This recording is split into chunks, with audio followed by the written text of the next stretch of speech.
Olá, olá, amados irmãos e irmãs de todo o Brasil que nos acompanham agora pelo nosso perfil oficial no Instagram, @RCCBrasil.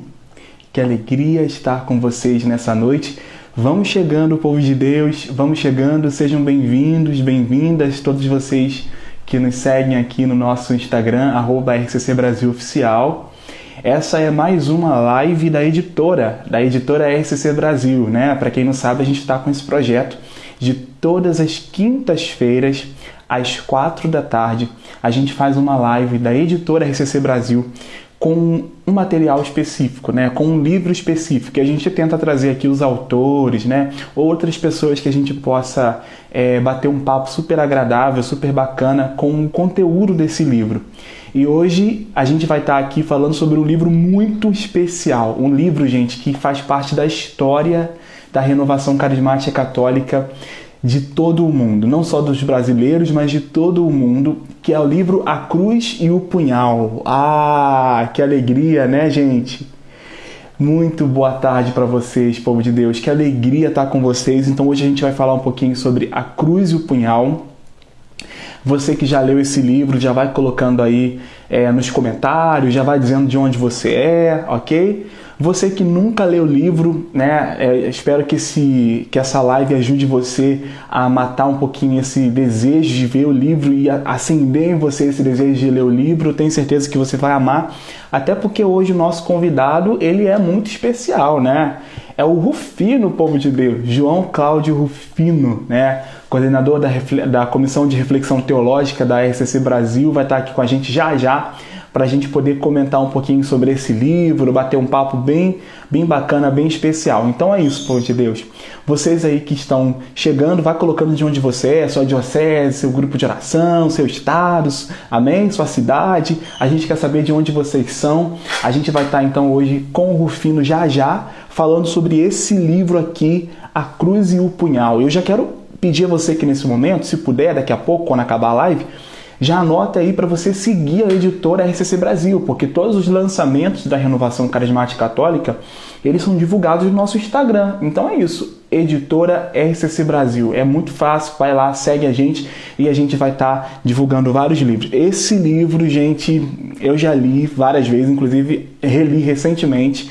Enfim, toda vez que eu leio tem uma coisa nova para poder acrescentar. Quero só então saudar todo o povo de Deus que está chegando. Já eu vou acrescentar aqui o nosso irmão Rufino. Olha só, Diocese de Cachoeira de Itapemirim, Espírito Santo, povo da Paraíba, Diocese de Patos, Campo Maior no Piauí, São Mateus, Espírito Santo. O Espírito Santo está presente aqui hoje, hein, gente?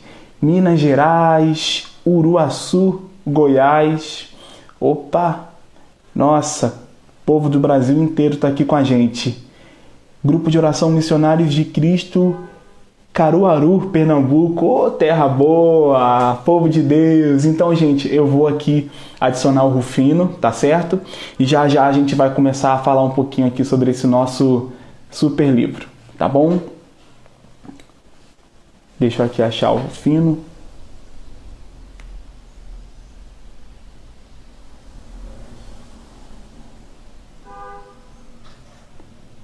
Vai colocando aí de onde vocês são.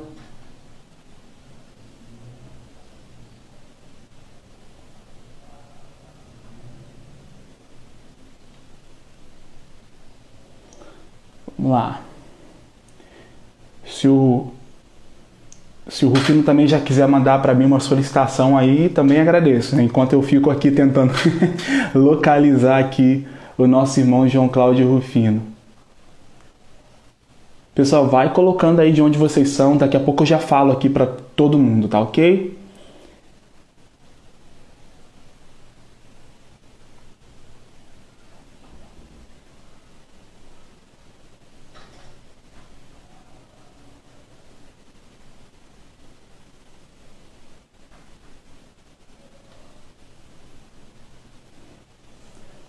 Opa.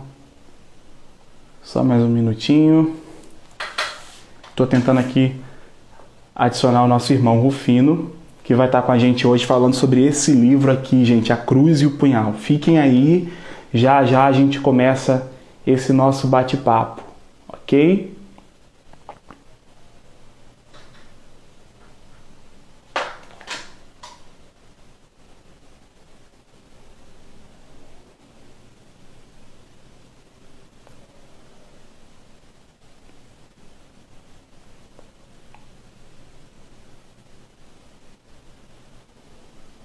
Achei, achei. Pronto, povo de Deus. Obrigado pela paciência de vocês terem aguardado. Enquanto o Rufino vai entrando, opa, olha quem tá aí. Fala, Jersey! E aí, meu amigo? Salve, salve. Bem-vindo, meu irmão. Salve! Ô, meu querido, muito obrigado. Tamo junto e vamos que vamos, né? Trabalhar É um isso pouco esse aí. livro tão fundamental aí para nossa história, história da nossa renovação carismática. Verdade, né, Rufino? Rufino até estranhou, vou contar aqui, Rufino. Você até estranhou um pouquinho, você foi convidado para falar sobre esse livro, você que tem, né, obviamente, pela sua profissão, né, pelo seu serviço Uhum. também na igreja, falado sempre sobre questões mais teológicas, mais pesadas um Exato. pouco, né, entre aspas. E esse livro ele é tão testemunhal, né, Rufino? Mas ele também traz coisas tão fundamentais para a gente. Então, que alegria ter você aqui com a gente, meu irmão. A alegria é toda minha, Jersey. E estou muito feliz, né? E eu acho que vai ser um momento muito fecundo da gente poder compartilhar aí esse saber. Tamo junto. Amém. Tamo junto, tamo junto. Rufino, então, queria que você se apresentasse um pouquinho para todo o povo, e você hoje coordena a nossa comissão de reflexão teológica. Queria que você explicasse um pouquinho também para o povo de Deus o que faz essa comissão, como é o trabalho, né? Porque acho que é uma curiosidade de muita gente aí. Claro, vamos lá.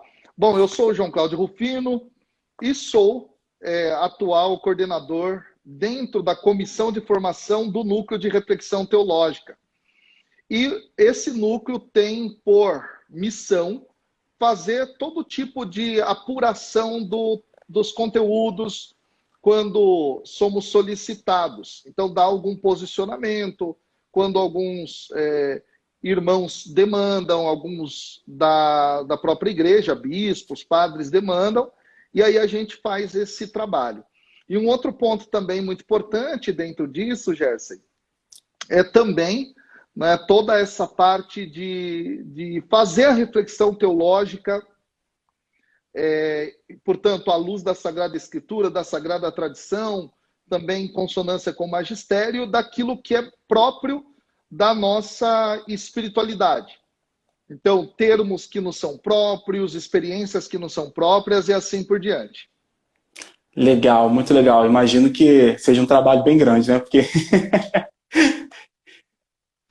imagino que seja um trabalho bem grande, né, para todo esse núcleo. E tem bastante gente com vocês? Como é que está essa composição hoje, meu irmão? Então, hoje, nós temos alguns irmãos que fazem parte com a gente, né, quando a gente é demandado. E quando a gente organiza o nosso encontro de reflexão teológica, a gente tem, sim, a participação de vários que fazem parte, né, do ambiente teológico de um modo geral. A boa parte teólogos formados, né, evidentemente, e também alguns irmãos que gostam, né, desse universo da teologia. Então, quando nós fazemos os nossos encontros, a gente já aí sim mobiliza o grupo maior para que a gente possa compartilhar, enfim, assim por diante. Legal, muito bacana. Esse ano a gente vai ter encontro de reflexão teológica da RCC? Então, por conta de toda a questão da pandemia, o que acabou acontecendo? Eu não sei nem se pode falar aqui, porque a gente decidiu uma coisa no conselho, né? Bom, mas acho que não vai ter problema. O encontro desse ano que vem, então esse ano não vai ter, vai ser junto com o ENF. Então, como o ENF vai ser online, então as pessoas que fizerem a inscrição no ENF vão ter acesso também às Nossa, palestras. Isso vai ser muito legal, né? As uau, palestras muito bom. da reflexão teológica. Cara, que legal isso. É porque é um encontro importantíssimo, mas que muita gente não acessa. Muita gente acha que não acessa o nível do conteúdo, né? Mas se tiver acesso no sentido mais usual da Claro. palavra, vai poder né, estar junto com vocês, desmembrando isso aí. Com certeza. Vai ser muito bacana tudo isso. Legal, meu irmão, muito bom. Então, pessoal, vamos entrar propriamente no tema, né? Esse livro é um livro fundamental, é um livro importantíssimo. Inclusive, eu quero dizer para você já que ainda não fez a experiência de ler esse livro, né? Eu já li e reli algumas vezes. E é um livro que sempre que a gente lê, ele fala ao nosso coração de uma forma muito, muito própria, né, Rufino? Exato. A cruz do punhal é a experiência, né? A gente pode resumir dessa forma. É a experiência de um pastor, de um homem cheio do Espírito Santo, em busca de salvar almas, né? O desejo de salvar almas, imbuído desse desejo, ele vai enfrentar diversos desafios, né? Nas ruas violentas de uma Nova York que já não é mais assim. Então, naquele tempo, a gente tinha um momento muito difícil na história urbana dos Estados Unidos, né? E aquele pastor, ele se depara com um jornal, estava na verdade uma revista, né? A revista Life, ele se depara ali com uma gravura, né? De o que seria o julgamento de uns rapazes que teriam ali, por descrição daquela reportagem, cometido uma espécie de um assassinato, né? E ali começa toda uma revolução dentro do coração daquele pastor, daquele homem, que se chama David Wilkerson, né? Um pastor da Assembleia de Deus. E depois a gente vai até falar um pouquinho sobre isso também, porque esse livro tem uma dimensão ecumênica muito interessante, né? Então, o Espírito Santo começa a mover dentro do coração daquele homem o desejo de salvar a vida daqueles jovens, né? E ele, então, parte de uma pequena igrejinha no interior dos Estados Unidos para uma cidade do tamanho de Nova York, com o desejo de salvar almas, né?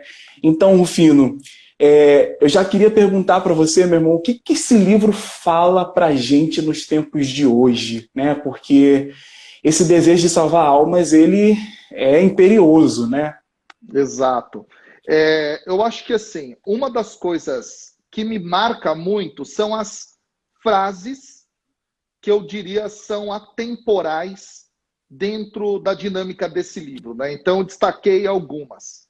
Uma delas, tá, que eu acho que é muito importante para o nosso tempo, é justamente assim, abre aspas, o coração do evangelho é mudança, é transformação, é nascer para uma vida nova. Olha como isso é algo que serviu para aquele tempo e serve para os tempos atuais. Evangelho é mudança, é uma transformação. Essa temática, ela perpassa toda a experiência do David Wilkerson, tá? E, de fato, ele crê tanto nisso que ele vai atrás daquele que é o perdido. Ele vai atrás daquele que é o assassino, né? Na verdade, os assassinos e tudo. E, nesse sentido, o que eu gosto muito de destacar? Eu gosto muito de destacar o fato de que esse livro, ele é um impulso para nós que somos evangelizadores no tempo atual. Será que nós, de fato, temos crido que o coração do evangelho é a mudança? Ao ponto de nos deixar conduzir pelo Espírito para irmos atrás daquele que a sociedade toda rejeita. Existe um discurso hoje, Gersey, que é um discurso muito permeado pelo ódio. Sim. Que é aquele discurso de que o ladrão a gente tem que matar, a gente tem que... bandido bom é bandido morto. Bandido bom essa é a verdade. Bandido morto. Esse tipo de linguagem, ele não está em consonância com a forma como Jesus pensou. Há poucos dias atrás nós tivemos o evangelho do joio e do trigo. O trigo e o joio são muito parecidos. E o texto diz que o trigo e o joio crescem sozinhos, crescem juntos, ou melhor, e que só depois é que essa peneira vai passar. Nós queremos nos colocar como pessoas que querem dar a sentença final, a sentença de morte, sem entender que quem é o apto para fazer o julgamento é Deus. Percebe? A mim não cabe julgar, a mim cabe pregar. A mim não cabe condenar desde um ponto de vista escatológico final, cabe ir ao encontro. E esse livro fala muito sobre isso. E ele é muito atual nesse sentido, né? Quem não leu o livro precisa ler. A gente não vai dar todo spoiler aqui. É Né? Eu lógico, não pode, acredito nem que podemos. não pode, porque cada um tem que fazer a sua experiência. Mas quem lê o livro vai perceber que esse pastor, David Wilkerson, ele vai ao encontro do que está perdido. E, a princípio, as pessoas tiram sarro dele. Zombavam, ameaçavam. Só que no final das contas, que ele chega em Nova York,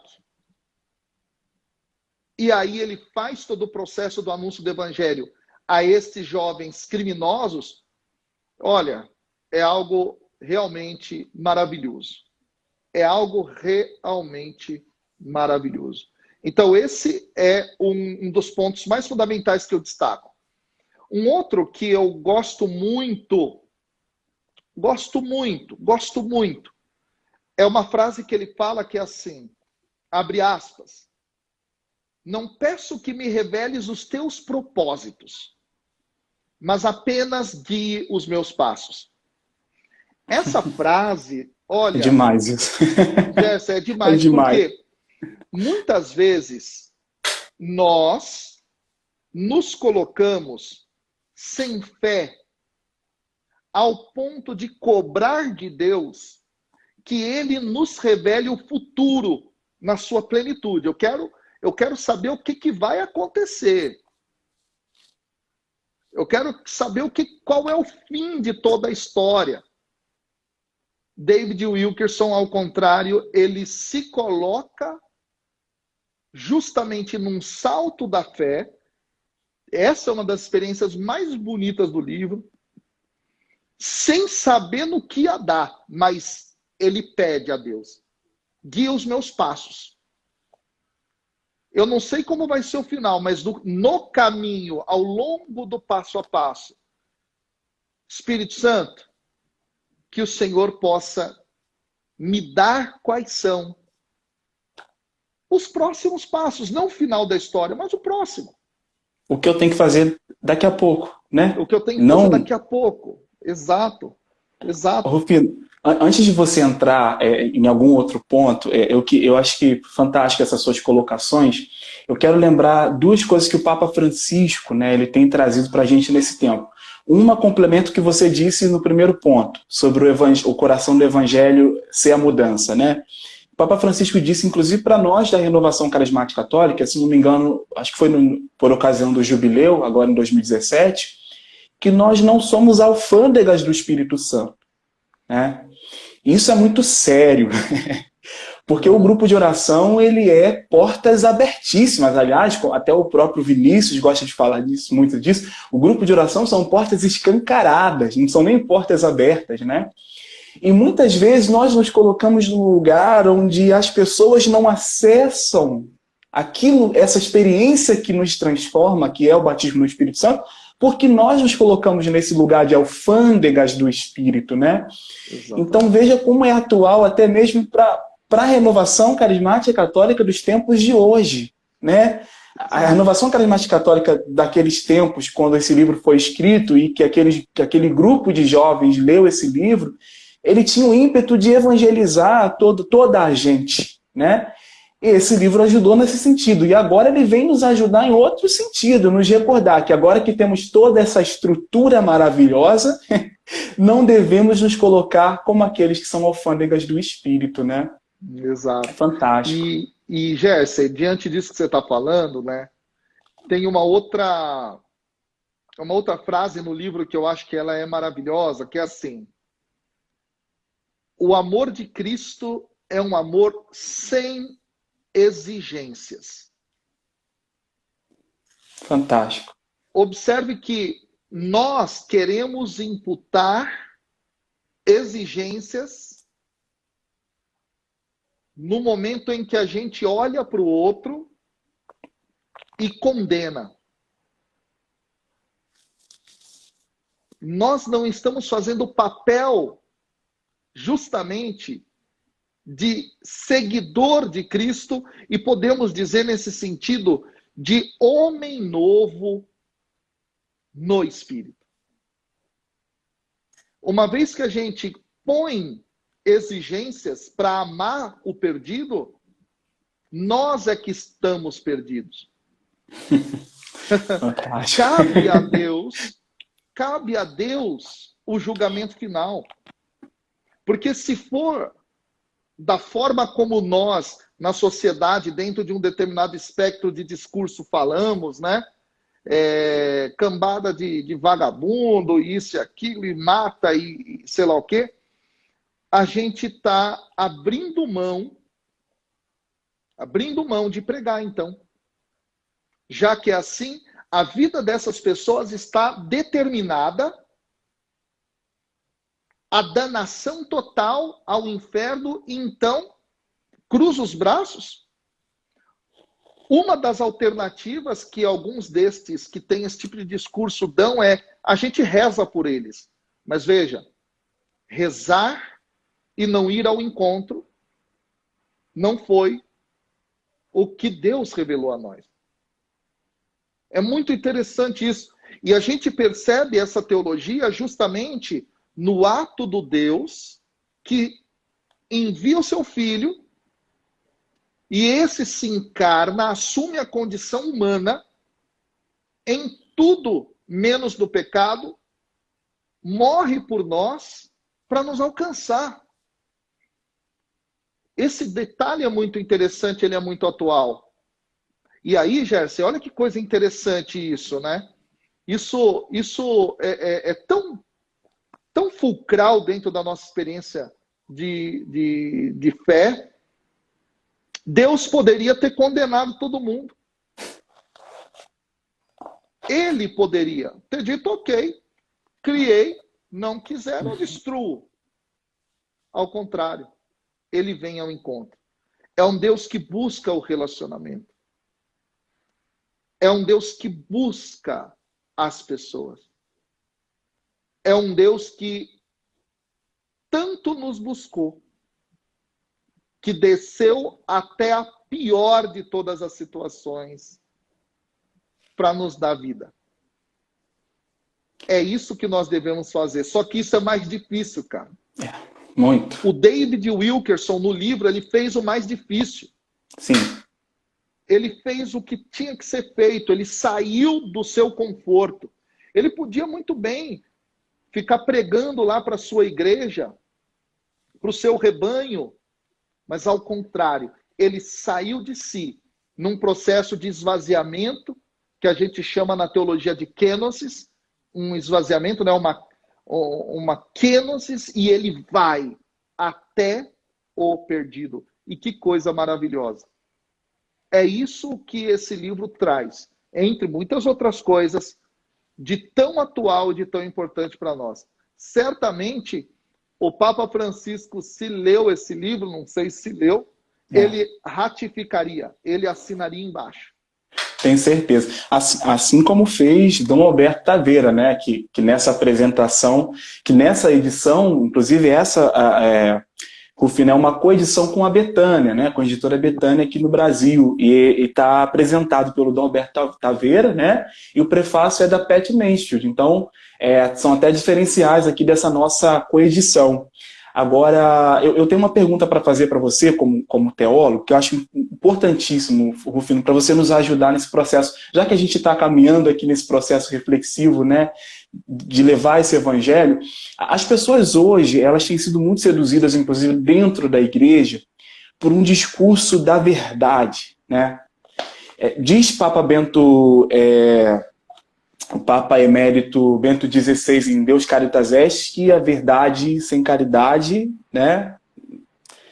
Então, me diz uma coisa, como que funciona dentro da gente, enquanto evangelizadores, esse ímpeto por levar a verdade, né? Ou vou tentar refazer aqui para ser mais claro. Até que ponto eu estou passando a mão sobre a cabeça de alguém que peca, né? E não falando do evangelho como deveria falar. Eu acho que isso não sei se eu estou sendo claro, mas isso eu acho que fica muito no coração das pessoas, né? Até que ponto eu vou alcançar, por exemplo, um jovem que está nas drogas, sem dizer para ele, ei, saia das drogas, né? Ou uma prostituta, saia da prostituição, né? Acho que isso é um conflito que fica no coração de muitos de nós, muitas vezes, né? A nós cabe pregar, a Deus cabe converter. É por aí. Maravilha. E eu acredito numa coisa muito importante. Isso é teologia bíblica. Eu escrevi um estudo a respeito da figura do sentinela na Bíblia, que foi levado para todos os pregadores do Brasil como um roteiro de estudo, né? E no texto, Deus está falando com o profeta assim: anuncia, se o povo ouvir e não obedecer, eu é que vou julgá-lo. Se você não pregar e o povo se perder, cai sobre você a responsabilidade. Uau. A nós cabe pregar, aos outros a liberdade.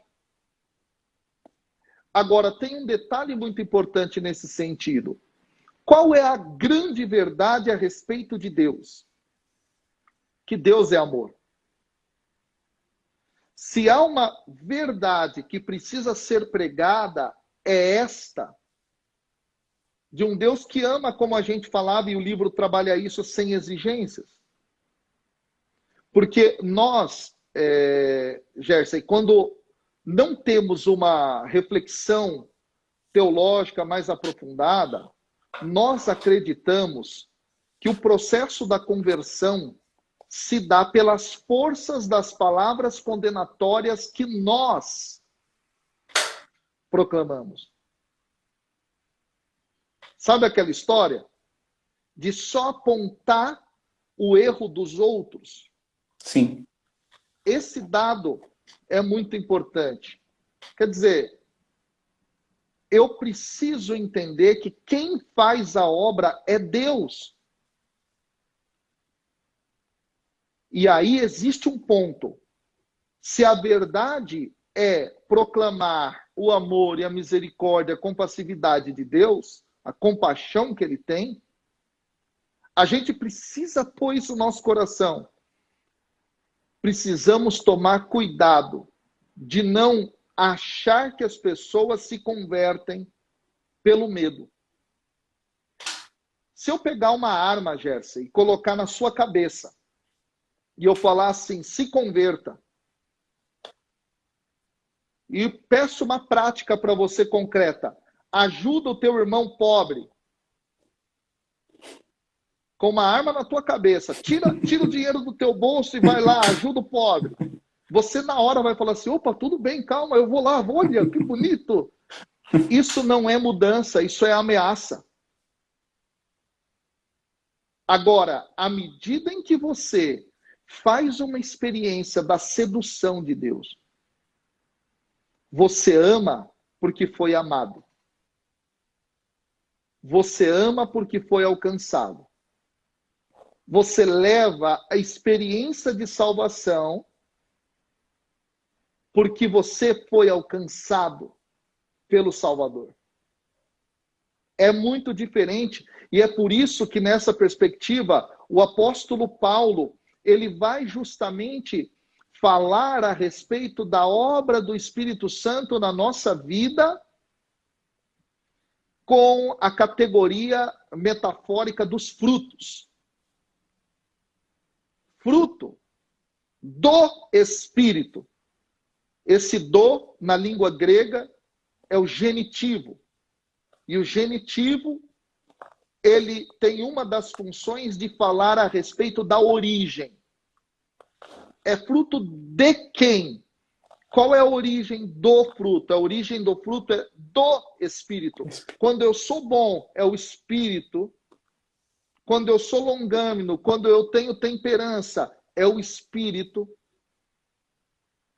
E não eu. Nesse sentido, a gente tem que entender A nós cabe pregar a misericórdia para levar as pessoas a uma sedução, e a partir dessa sedução é que vem o processo da transformação pela graça divina e pela liberdade humana que diz sim. E é por isso que a gente sempre relaciona a fé com graça. A fé é a resposta. Ela é dom e resposta. Ela é dádiva, ao mesmo tempo, ela é resposta. Há uma dinâmica aí que é dialética na atuação de Deus e a minha atuação. Agora, conversão por medo não é isso. Eu vou ser bom para não ir para o inferno. Se eu sou bom para não ir para o inferno, isso significa que eu estou sob uma ameaça. Não de Deus, mas de mim mesmo. Não de Deus, mas de outros que falaram que é assim para mim. Se eu amo, é porque eu fui amado. Se eu vou à missa, não é para cumprir um preceito. Não é a lei, a regra, mas é porque eu sei que eu me encontro com o meu amado, sou amado na missa, por exemplo, e vou ao encontro dos outros quando dela eu saio. Essa é a perspectiva. A gente precisa inverter essa estruturação teológica na nossa cabeça, como o Papa Francisco tem falado muito. Ele tem falado muito da gente não cair nesse que é o neopelagianismo. Entendeu? Esse neopelagianismo é assim, pelo meu próprio esforço. Esse é o ponto. Perfeito, perfeito. Eu acho, Rufino, que se há algo que nós, enquanto evangelizadores, devemos fazer, né, além de nos deixar conduzir e guiar pelo Espírito, né, se há algum esforço nosso, é um esforço muito semelhante ao do pastor David, que é o da insistência, né? Porque o livro, praticamente da metade do livro para o final, é o pastor David Wilkerson insistindo com aqueles jovens, né? E ele não desistia em momento algum. Eu acho que se tem um papel que nos cabe, então, enquanto evangelizadores, é não desistir daqueles que o Senhor nos deu, né? Porque o Senhor não desistiu de nós, porque alguém um dia não desistiu de nós, né? Nos apresentou a palavra aí também, como diz, né? Ali São Paulo prega, repreende, oportuna e inoportunamente, né? Então há essa necessidade da gente não desistir daqueles que o Senhor coloca no nosso caminho. Esse talvez seria o nosso esforço, né? Se há um esforço que é humano. E aí tem uma frase que vai justamente ao encontro disso, dentro do livro, quando o David Wilkerson diz assim, ó: nós, seres humanos, podemos trabalhar muito uns pelos outros, diz ele. E devemos trabalhar. Aí ele então vem com uma oração muito bonita, a partir de uma conjunção adversativa. Mas é Deus, aí ele então vai qualificar. Apenas Deus quem cura. Maravilhoso isso. Muito bom, muito bom. É isso. E esse é o nosso papel, né? Deixar que Deus faça o papel dele e nós façamos o nosso, né, meu irmão? Rufino, eu acho que tem uma outra dimensão também desse livro, que é muito interessante, que é o do ecumenismo, né? Esse é um livro lido, então, por evangélicos e por católicos. E que graça a gente poder estar falando de um livro que traz a experiência de um pastor protestante, né? Você que, obviamente, por ofício, né, é muito mais inteirado das discussões, né, dos debates acerca de temas teológicos. Como está hoje a questão do ecumenismo espiritual entre católicos e evangélicos? E até eu queria que, se você pudesse trazer para a gente, inclusive esse foi um dos pontos em que o Papa Francisco nos pediu enquanto caris, né, quando erigiu o caris, que o ecumenismo tivesse nesse tripé. Você pode falar um pouquinho para a gente sobre isso? Claro, com certeza. A primeira coisa fundamental que precisamos entender, tá, é a seguinte: ecumenismo não tem como fonte você, Gerson, uma determinada instituição mas tem como fonte o próprio Deus. Isso já por si é a grande explanação. Deus é uno e trino. E Deus cria toda a sua obra e nos coloca, enquanto seres humanos, dentro desse projeto da sua obra, para vivermos numa profunda unidade. Quando Adão olhou para Eva, o que Adão disse? Ossos dos meus ossos, carne da minha carne.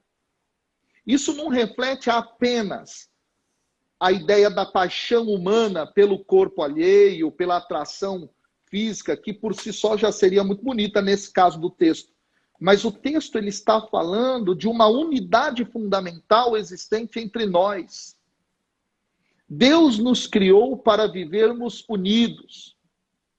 O salmista lembra como é bom e agradável para os irmãos viverem unidos. Deus nos criou para esta união, porque, sendo sua imagem e semelhança, nós refletimos a Trindade, una e trina.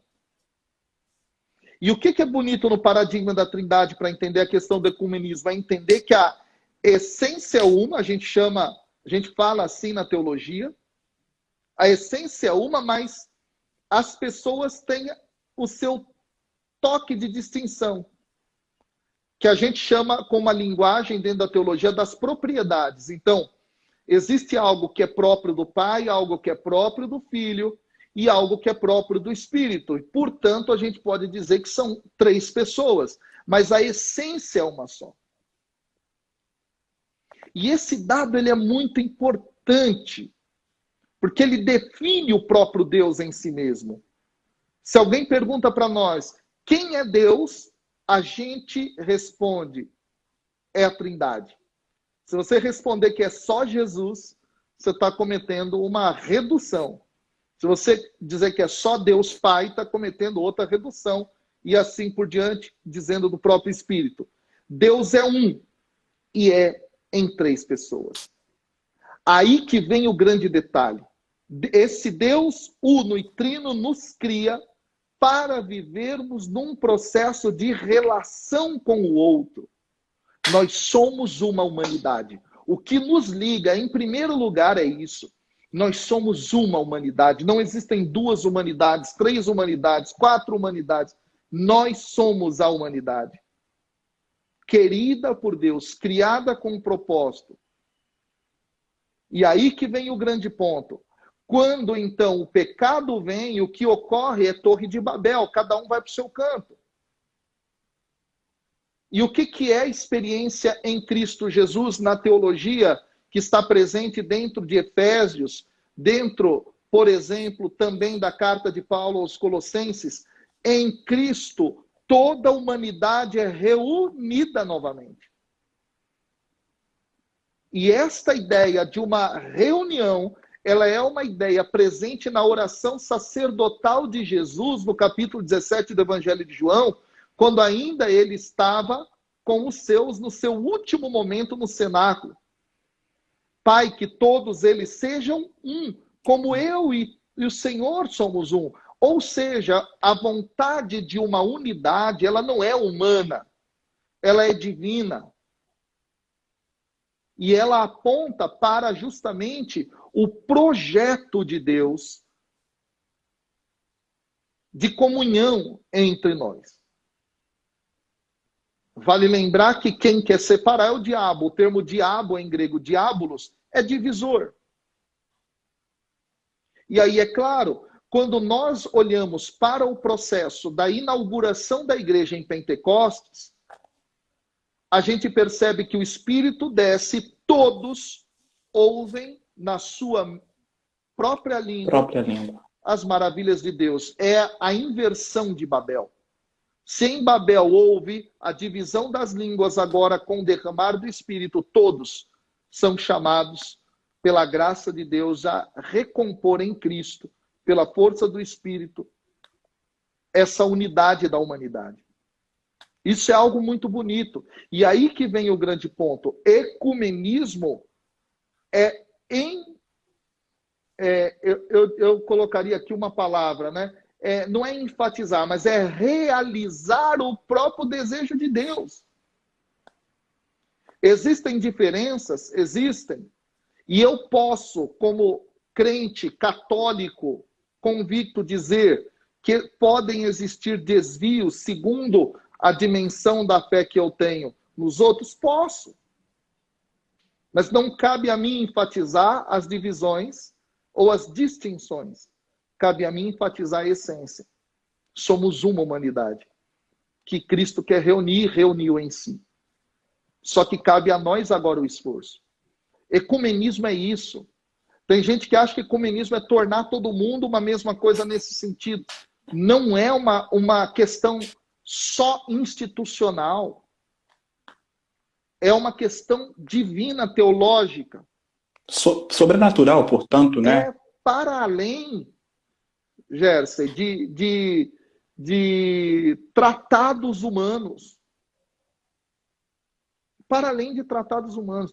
E aí entra, então, essa questão. E, na prática, a igreja organiza esse processo, olhando para o fiel rebanho católico, claro, e enfatiza que ecumenismo é, em primeiro lugar, respeitar o outro que tem pensamento diferente do meu, dentro da mesma tradição e matriz de fé que é o cristianismo.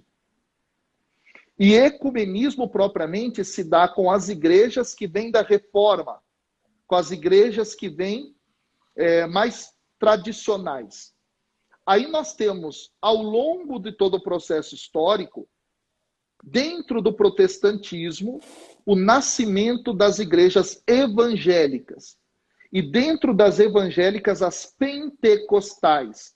E dentro das pentecostais, as neopentecostais. E dentro do movimento evangélico, as igrejas que a gente vai chamar, não é, de igrejas emergentes, que são essas igrejas mais contemporâneas, que não são pentecostais, mas têm uma estética um pouco diferenciada. Então, o ecumenismo se dá primeiramente com estas igrejas tradicionais iniciais, as mais antigas. Há um diálogo entre o catolicismo e as outras tradições cristãs, e há aí que se distinguir dentro desse processo de diálogo, o diálogo, por exemplo, que existe entre nós e os pentecostais. Há no Vaticano, eu tive a oportunidade de participar lá nos Estados Unidos, em Missouri, legal, em Springfield, legal, no Missouri, de um encontro nosso na Faculdade de Teologia da Assembleia de Deus.